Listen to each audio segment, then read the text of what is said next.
시청자 여러분 안녕하십니까. 지금부터 저렇게 안보 정도를 시작하겠습니다. 자, 이번 시간에는 말이죠. 지금 이재명의 사법 리스크가 다시 또 언론에 보도되기 시작하고 있습니다. 바로 이 얘기는 바로 뭐겠습니까? 이번에요. 이화영 술파티 주작 이거와 관련해서 민주당이 사력을 다해서 지금 이 뭐라 그럴까요? 대응책을 강구하고 있어요. 초강경 대응책을 강구하다 보니까 이제 이거야말로 누가 보더라도 이재명의 사법 리스크 방탄하겠다는 이게 수단으로 지금 활용하는 거 아니겠습니까? 그래서 검찰 수사를 막으려고 하는, 검찰 수사를 뺏으려고 하는. 자, 그래서 지금 조국 같은 경우도 검찰의 수사권을 뺏겠다. 기소 권한만 주겠다. 이런 식으로 지금 나누고 있잖아요. 이게 이제 검수완박법의 한 측면이기도 하죠. 자, 그러다 보니까 이재명의 사법 리스크가 다시 이제 부각되고 있어서 지금 여러분들께 그동안에도 이제 수시로 말씀을 드렸지만 정리 보도해 드리도록 하겠고요. 지금 이제 보도를 보면은요. 우선 제일 빠른 것이 위증 조사. 두 번째 빠른 것이 공직선거법 위반. 자, 여기에서 지금 차기 피선거까지 박탈당하는 형량이 떨어질 경우에는 민주당의 대혼란은 불을 보듯이 뻔하다. 자, 이런 내용이 나와 있는데요. 이거 빨리 돼야 되는데 참 큰일이 났습니다. 자, 그 다음에 이제 또 하나 중요한 것은요. 지금 조국, 그 다음에 조국의 아들 조원, 그 다음에 이준석, 요거 수사가 왜 이렇게 뒤연되고 있느냐. 여기에 대해서 담당 검사들에 대한 감찰을 하라. 그렇게 자유대한호국당에서 성명을 발표하고 나섰습니다. 자, 이거 지금 어제 얘기가 아니죠. 이게 다 김명수의 이 작품이 아직도 영향을 주고 있는 것이 아니겠습니까? 자, 그 다음에는요. 지금 이제 요 앞방송에서도 간략하게 말씀드린 바 있는데 이화영 이 변호를 맡았던 설주환 변호사, 이 설주환 변호사가 말이죠. 이 김광민이를 전격적으로 고소 조치를 했어요. 자, 그래서 요 내용도 전해드리도록 하겠고 마지막으로요. 이 조정은 의원이 이번에 이제 참 마포갑에서 됐어요. 참 대단하다 이런 생각이 드는데 본인도 아마 당대표 출마를 검토하고 있는 것 같아요. 자, 그러면서 지금 국민의힘 내부에서는요, 한동훈 위원장이 조기 등판에 대한 경계심이 상당합니다. 자, 그래서 조정훈 의원도 이런 비슷한 얘기를 내놨어요. 자, 그래서 요 내용들을 가지고 여러분께 정리해 드리도록 하겠습니다. 자, 먼저요. 자, 이재명의 사법 리스트. 지금 제일 큰 것이 이제 공직선거법 위반 혐의가 되겠고, 그거보다 더 큰 것은 잘 아시다시피 이제 대장동, 백현동, 위례, 그 다음에 성남FC. 요게 이제 한 건이 되겠죠. 자, 그 다음에는 이제 위증 교사 사건. 그래서 세 개의 재판으로 나눠져 전개되고 있어요. 자, 대장동과 관련해서는 배임 혐의, 부패방지법 위반 혐의, 허위사실 공표 혐의가 있고요.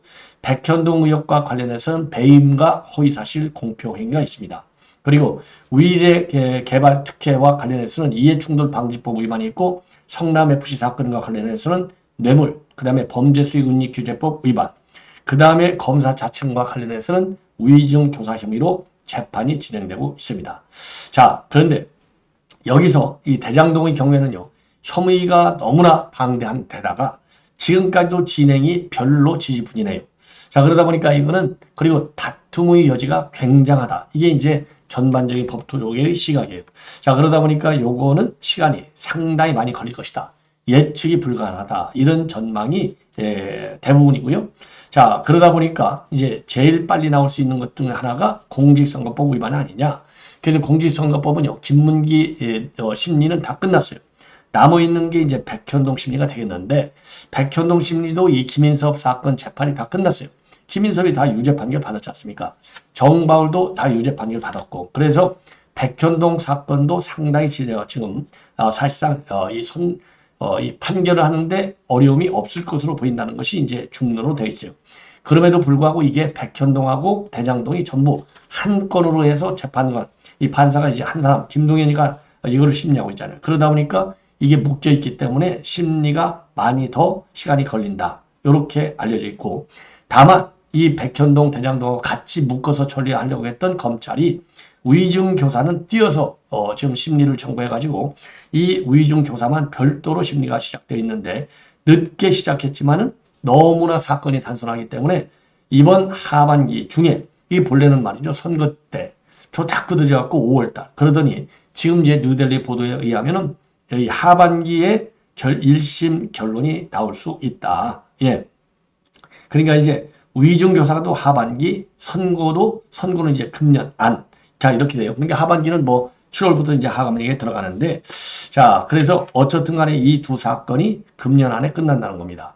자, 그래서 2027년도 3월 대선 이전에 공직선거법 위반 혐의로 벌금 100만 원 이상의 형이 확정되면 의원직 상실은 물건이거니와 피선권 박탈이 돼서 대선에 출마가 불가능해요.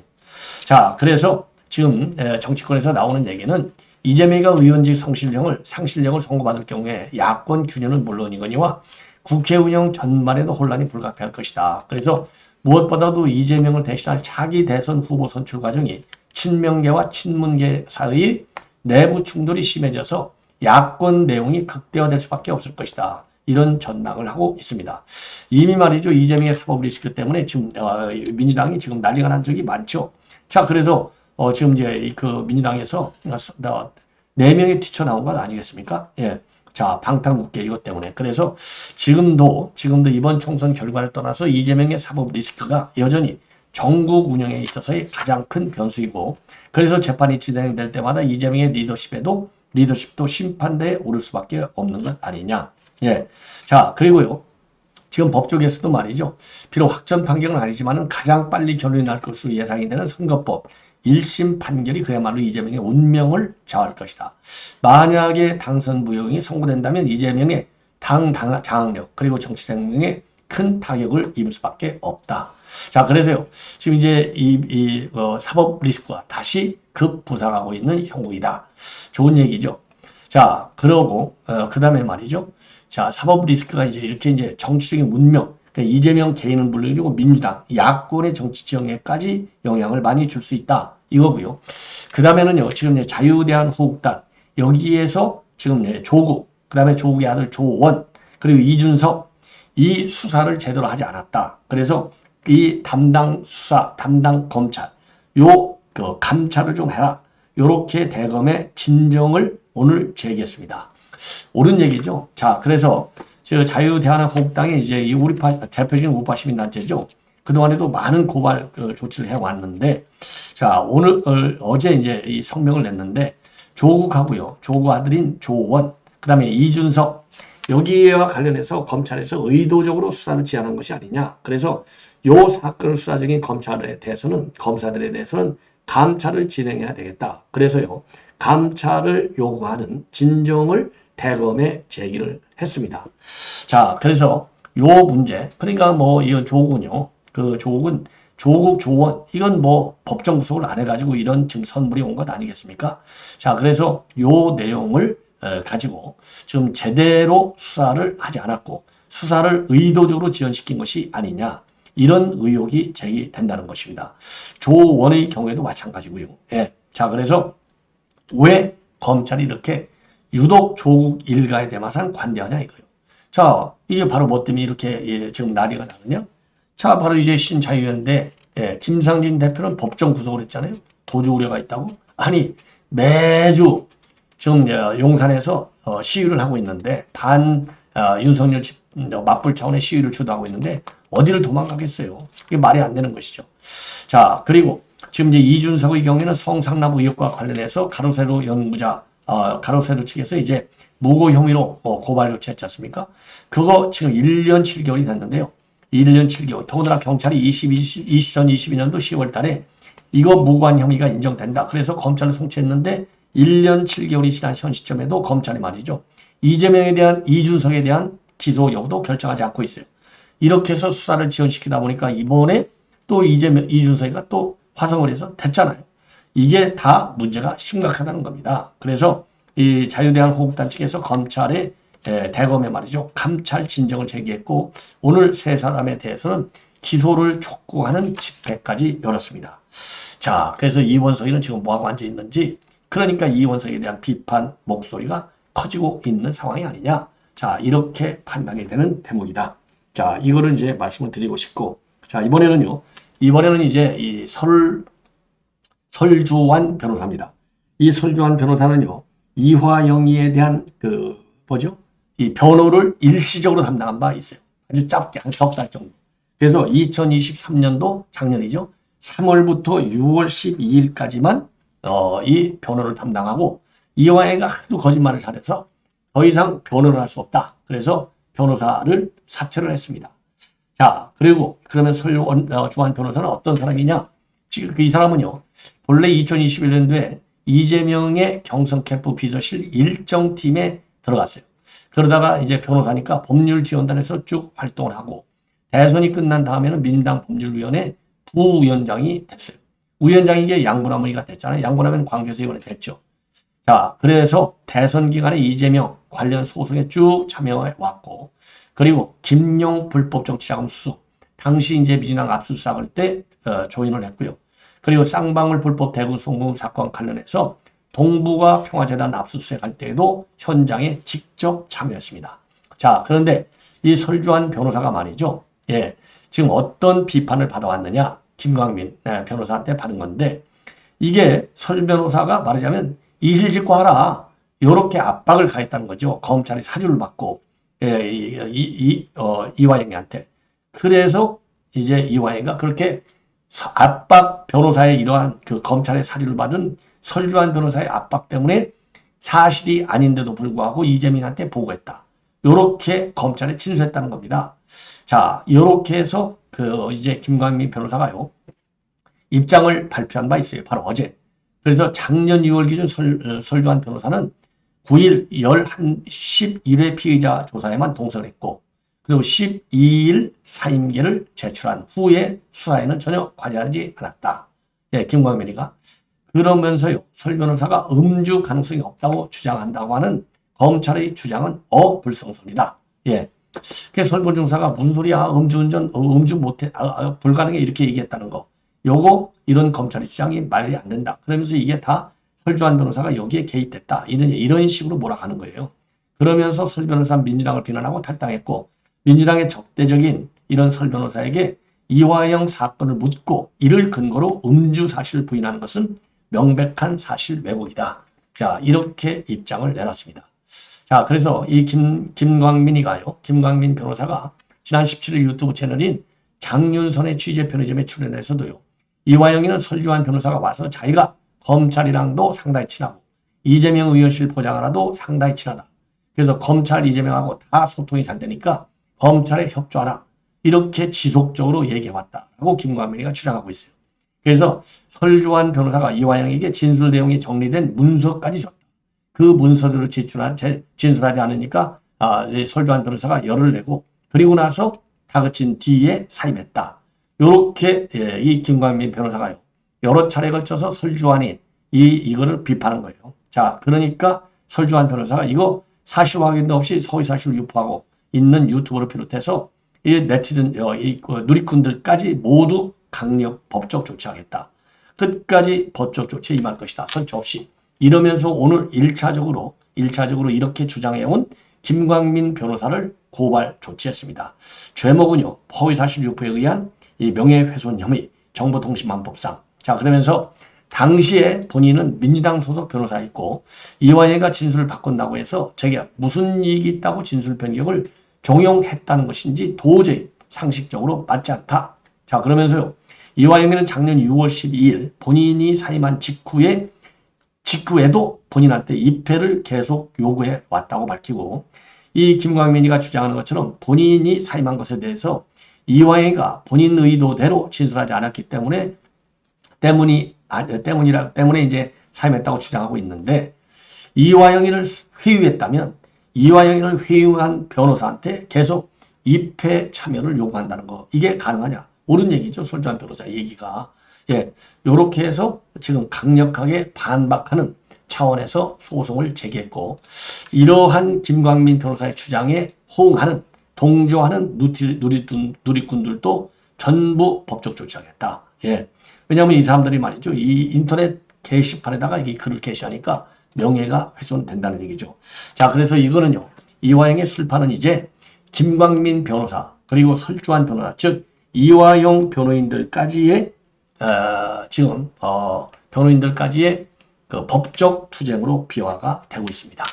자, 요 내용을 말씀을 드렸고, 이번에는요, 지금 이제 이 관심사가 과연 차기 전당대회 대표 출마를 과연 누구누구가 할 것이냐, 요게 이제 관심사항이 되겠는데요. 지금 여러 사람들이 많이 거론되고 있는데 그 조정은 의원도 아마도 출마를 검토하고 있는 것 같아요. 자, 그래서 이 조정은 의원이 얘기하는 건 당을 위해 희생이 필요하다면 어떤 역할도 하지 않겠다. 그리고 국민들이 소환해 주시면 몸살일 형편이 아니다. 그러니까 뭐 나가겠다는 얘기죠. 예.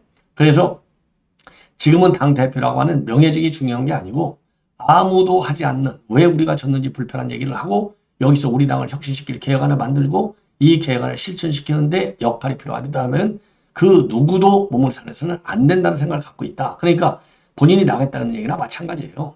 그럼에도 불구하고 한동훈 위원장이 그동안에 120일 동안 초인간적으로 소진이 될 정도로 열심히 뛴 건 뛰었는데 총선 패배를 그리고 나서 책임지고 물러났는데 3, 4개월도 안 된 상태에서 아무도 다른 사람 없으니까 내가 밖에 없잖아. 그러면서 나온다는 거 이거는 아니 되옵니다. 그 얘기는 결국 국민의힘이 점점 작아지고 있다고 하는 상징과 같다. 그래서 요거는 안 되겠습니다. 이러한 입장문을 내놓고 있습니다. 자, 그리고 말이죠. 지금 그동안에 국민의힘 정강정책을 보면은 호남의 배려가 있다고 하는데 이번 선거 결과를 놓고 보면은 이제는 수도권 배려가 필요할 정도까지 돼버렸다. 그래서 민심의 냉혹함 그리고 한 표 한 표가 아쉬운 수도권 의원의 간절함을 많은 지도부가 듣는 것이 상당히 중요하다. 예. 그리고 말이지 이번 총선 패와 관련해서 이 국민의힘이 보수는 영남이고 보수는 강남이고 보수는 부자고 보수는 남성 이런 프레임에 걸려 있는 것 같은데 2026년도 지방선거, 2027년도 대선, 2028년도 총선까지 어떻게 보수정당 이미지를 개선하고 중도 중산층의 지지를 받을 수 있는 정당으로 확장할 수 있을지를 치밀하게 고려해야 된다. 예. 자, 이렇게 주장을 하고 있습니다. 그리고 말이죠. 이 한동훈 위원장과 관련해서 아까 지금 이제 바로 6, 7월에 이루어지는 전당대 나오면 안 된다라고 주장하는 또 하나의 이유는요. 운동선수를 비교하고 있어요. 운동선수가 너무 자주 등판하면 선수 생명이 짧아지는 거 아니냐. 자, 그래서 이 중도층으로부터 점수를 받기가 어려울 것이다. 그리고 당원 당규 문제에 관해서는요. 지금 그대로 당원 100% 하는 게 좋겠다. 이러한 입장을 내놓고 있는데 요거는요. 이게 그게 약어요. 조정원이도. 왜냐? 여기서 당원 당규 50대 50, 뭐 윤상현 같이 이거면 지금 영남 당원이 최고 많은데 지지 못 받잖아요. 그러니까 이거 당원 100%가 맞아. 이 얘기를 하고 있는 거예요. 예.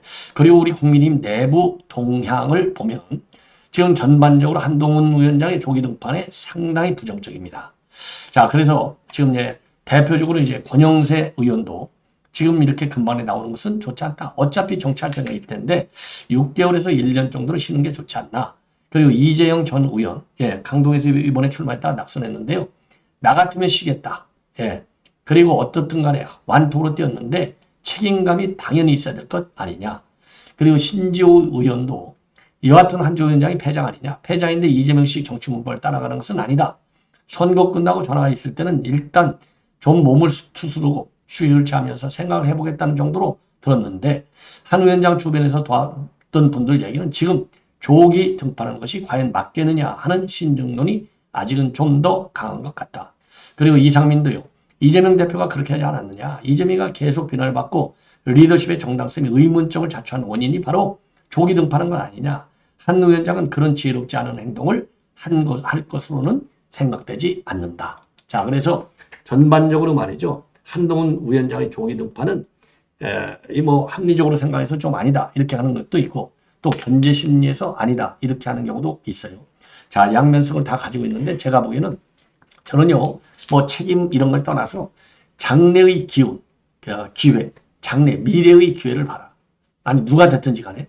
그 다음에 하나는 현재의 여건을 봐라. 그래서 우리가 항상 이재명이 비슷한 저도 논리인데 이재명이 바로 등판한 거 떨어지고 나서 어쨌든 책임론에서 면할 수 없잖아요. 지금 국민의힘 안에서도 윤재옥이도 그만둬야지 무슨 실무형 비대를 끓일 자격이 있느냐. 너도 이번 선거에 책임 있는 거 아니야. 너 물러나. 요거를 그러니까 이제 왜냐면 윤재옥도 내내 이제 한동훈 의원이랑 같이 뛰었잖아요. 그 책임론을 제기하고 있어요. 자, 그렇기 때문에 그 책임이 더군다나 이번에 중간 과정이 어떻게 돼? 최선을 다한 건 맞아요. 그건 인정해줘야 돼. 최선을 다했다고 해서 참패한 책임이 전혀 없느냐? 면제받느냐? 그건 아닌 것 같아요. 지금 국민의 분위기를 본다면. 그래서 우선은요. 여론의 주의를 봐야 되겠다. 왜? 정치는 현실이거든요. 책임론이 강하게 제기되고는 있지만 어쨌든 차기 지도자 판단에서는 우리 국민에서 압도적으로 한동훈 위원장이 있어요. 그리고 차기 당 대표 안에서는 우선 유승민이가 제일 높아요. 그 다음에 나경원 정도 되고 차기 당 대표 안에서는 한동훈 위원장이 좀 떨어지고 있어요. 자, 그래서 지금 어차피 한 두세 달 정도가 되니까 너무 나는 나간다. 서두를 필요가 하나도 없다. 그래서 지금 대세가 민심을 따라야 된다. 이거 아니에요? 그리고 한동훈 위원장도 그동안에 무슨 얘기를 많이 했죠? 국민 눈높이를 굉장히 강조했어요. 국민 눈높이가 결국 민심 아니겠습니까? 그래서 말의 일관성이 있어야 된다. 한동훈 위원장 이번에 총선 과정에서 너무나 말의 일관성에만 집착하다 보니까 예를 들어서 2조 심판 요게 이제 오히려 악재가 됐던 거 아니겠습니까? 그래서 큰 틀에서의 말의 일관성은 계속해서 지켜나가되 디테일에 있어서는 민심의 민감한 변화를 잘 추적하고 모니터하고 그 민심의 흐름을 무시하지는 말아야 되겠다. 그런 점에서 저는요. 지금 현재 한동훈 입장에서는 나간다 안 나간다 결론은 얘기하지 않는 게 좋겠다. 이렇게 생각이 듭니다. 조심스러운 입장으로 나가는 것이 더 안전빵 아니냐 이런 생각이 드네요. 자, 시청자 여러분 이렇게 해서 본 방송을 마치겠습니다. 대단히 고맙습니다.